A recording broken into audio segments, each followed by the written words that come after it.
Now, our coaches show you how to effectively serve and volley. I was one of the last serve and volleyers of the modern era, and the advice I have for you is to not make it a game style, but make it a tactic. You'll be much happier with your results.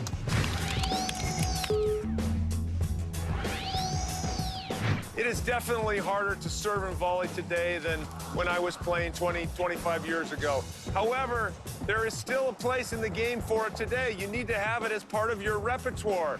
You can't just sit back there, hit a great serve, and let your opponent float a return deep and then start the point off as if you didn't have a great serve. Serving and volleying as a tactic is still a very, very viable play.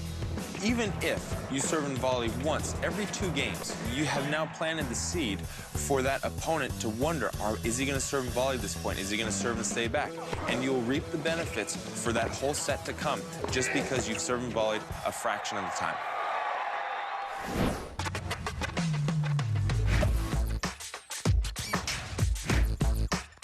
On the serve and volley, you got to get the toss into the court. Why? Because you want to explode up to the ball and be able to clear the baseline with your left foot.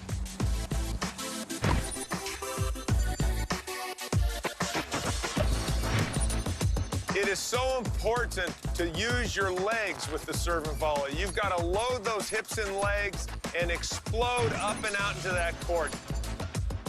Sprint up to that tee as fast as you can. You split and you're ready to go for that first volley. Good. We can't just throw the serve in and start the point when you're serving and volleying. The serve has to mean something. You have to make your opponent feel uncomfortable. Oh, nice.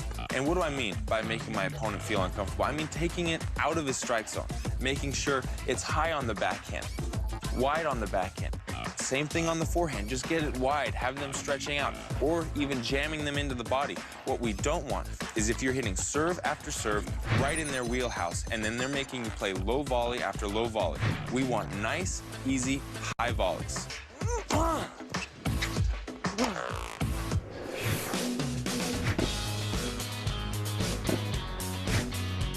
All right, congratulations. We've hit an effective serve. We've made the correct split step.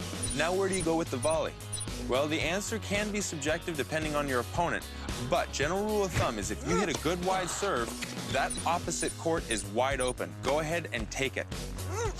All you need to do is a nice solid volley, and it's a winner guaranteed. I love that example. That's perfect. Notice where I hit my first volley.